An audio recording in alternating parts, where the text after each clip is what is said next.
Good afternoon, everyone. Donald Trump's presidency has been a disaster. He's deeply unpopular, and Republicans have failed the American people on the economy. The cost of living in the United States of America is completely and totally out of control.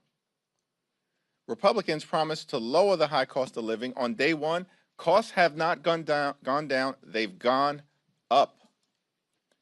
Housing costs are up. Electricity bills through the roof. Child care costs up. Insurance costs up. And Republicans continue to refuse to extend the Affordable Care Act tax credits. And as a result of that, tens of millions of Americans are about to experience dramatically increased health insurance costs, such that they will be unable to go see a doctor when they need one.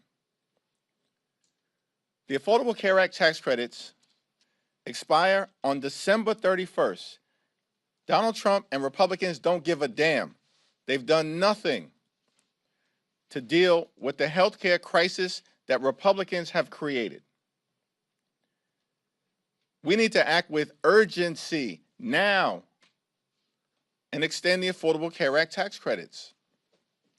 Tens of millions of people are in open enrollment right now. They've seen that their health insurance premiums, copays, and deductibles are going to increase in some instances by $1,000 or $2,000 per month. That is unacceptable, unsustainable, and it's un-American. It's time for my Republican colleagues to stop burying their heads in the sand and do something to actually make life better for working class Americans, everyday Americans, and middle class Americans, as opposed to what Republicans have done the entirety of this year, which is just to focus on making life better for the wealthy, the well-off, and the well-connected. Enough pandering to big Republican donors. Enough. Do something.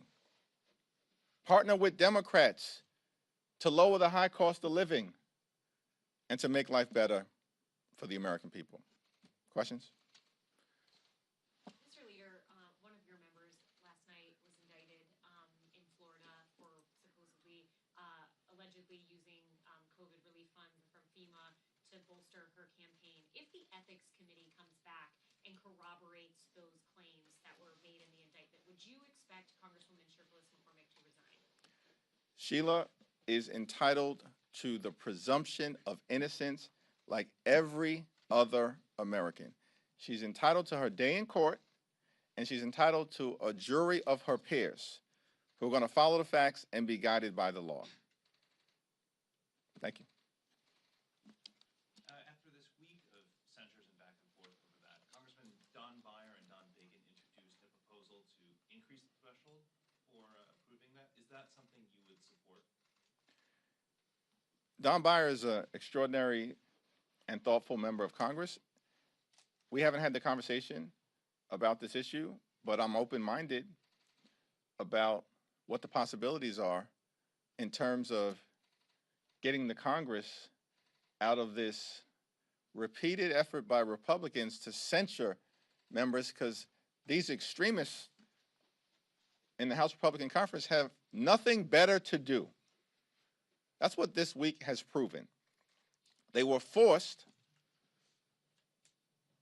to vote on a bill to compel the Department of Justice to release the Epstein files, and they were reluctantly supportive after House Democrats partnering with a handful of House Republicans triggered an up or down vote through a discharge petition. Other than that vote, what have Republicans done to make life better or meet the needs of the American people in any way, shape, or form throughout this Congress? The answer is nada, nothing. They've done nothing. And so all their members do is cook up these unhinged censure resolutions, literally week after week after week.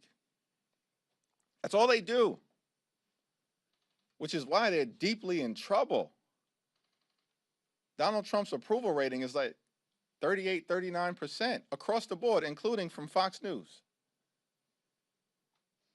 And the American people know that Democrats are the party who actually care about addressing the affordability crisis, driving down the high cost of living, fixing our broken health care system, extending the Affordable Care Act tax credits, and actually standing up for working class Americans.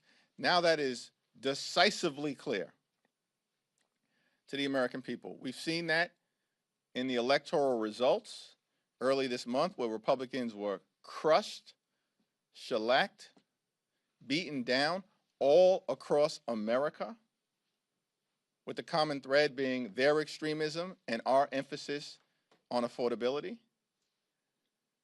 And now we've seen that the American people are ready to throw these House Republicans out of their majority. And it's incredible to me that despite where we are, after all the talk from Republicans that they somehow had earned some big historic mandate, can't find it. Search committee has been sent out. No one can find it. It's been destroyed. That you would think Republicans would actually hear the American people in terms of their desire to work on issues that matter. And instead, we continue to see censure resolution after censure resolution after censure resolution, and they can't even succeed in censuring the people they're going after.